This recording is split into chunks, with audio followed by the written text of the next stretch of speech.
We've all been there. Sitting around the dinner table, the conversation turns to money, and suddenly the air gets thick. Maybe it's a debate about saving versus spending, or maybe a pang of worry about rising costs. Here's the thing. Money isn't just about numbers on a page. It's deeply personal. It's a tangled mess of emotions, experiences, and even family history. Think of it this way. Your financial DNA is a unique blueprint shaped by your upbringing. We all come from different generations with parents who earned different incomes and held different values. We grew up in various parts of the world, exposed to different economic environments with varying opportunities and challenges. This unique background plays a huge role in how we view and manage money. Take the stock market, for example. People born in the 1970s witnessed a booming stock market during their formative years, leading them to be more comfortable with investing. On the other hand, those born in the 1950s saw a stagnant market, making them more cautious investors. It's the same with inflation. People who grew up during high inflation periods are hyper aware of its effects, while those who haven't experienced it might be less concerned. These early experiences shape our mental model of the world, including how we think about money.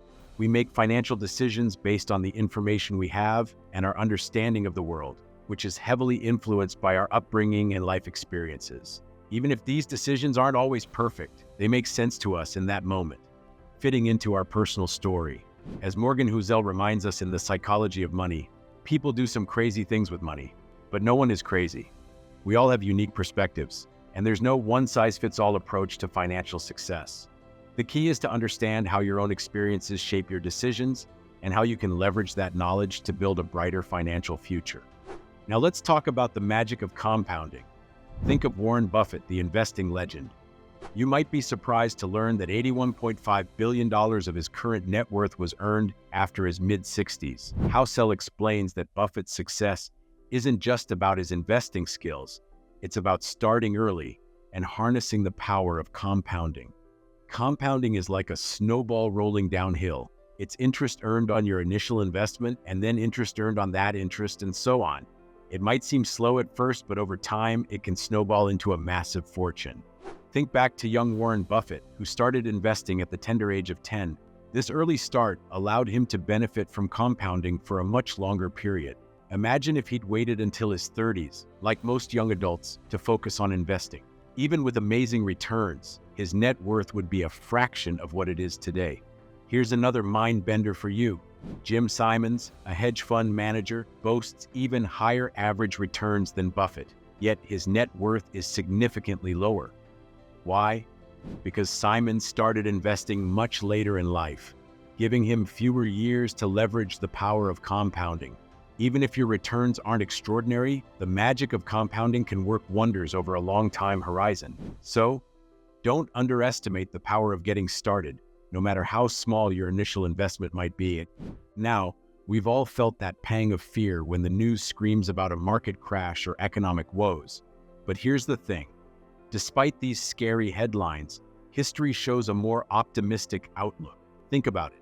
Medical advancements have saved millions of lives over the past decades, even if those breakthroughs didn't get the same level of attention as a plane crash. While negativity grabs our attention, positive progress often happens slowly and steadily. This optimistic perspective is important when it comes to money.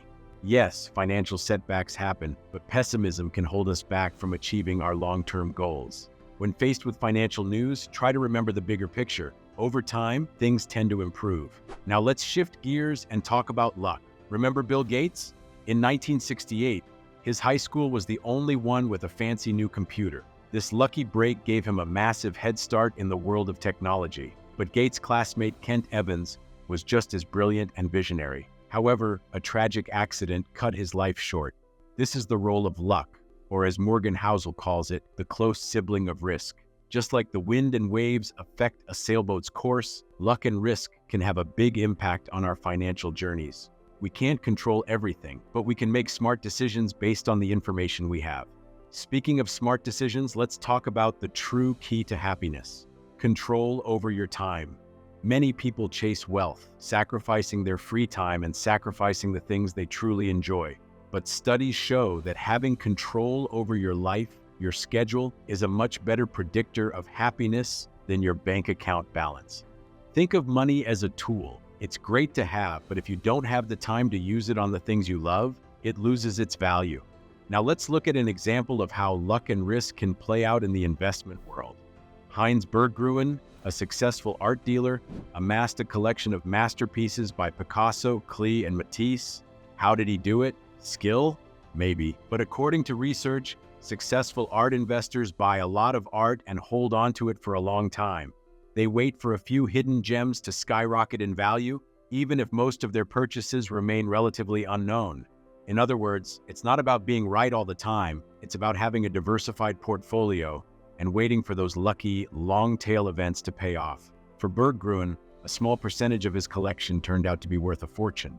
This long-tail concept applies to many areas of finance, especially venture capitalism.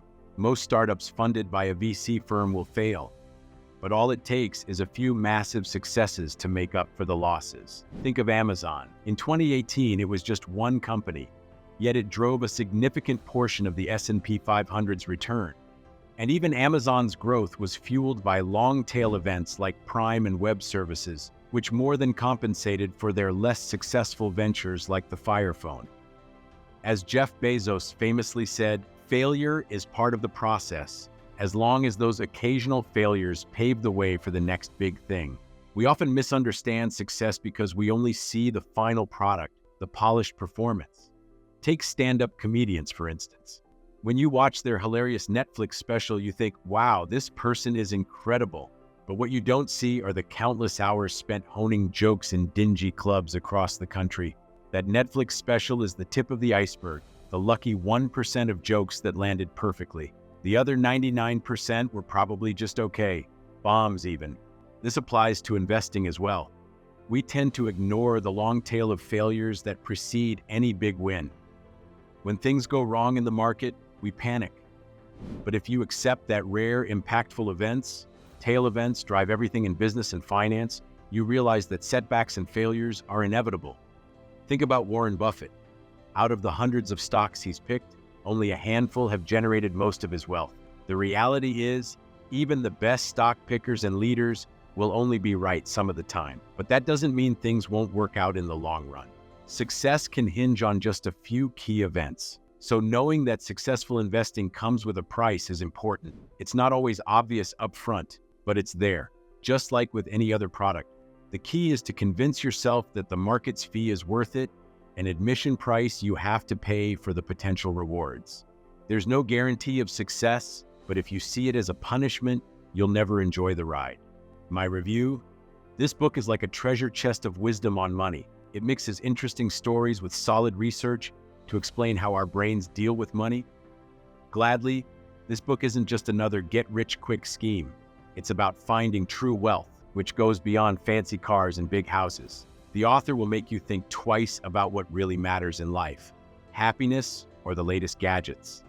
If you want to understand your relationship with money and build a secure future, this book is a must-read. It will teach you valuable lessons that stay with you long after you finish the book.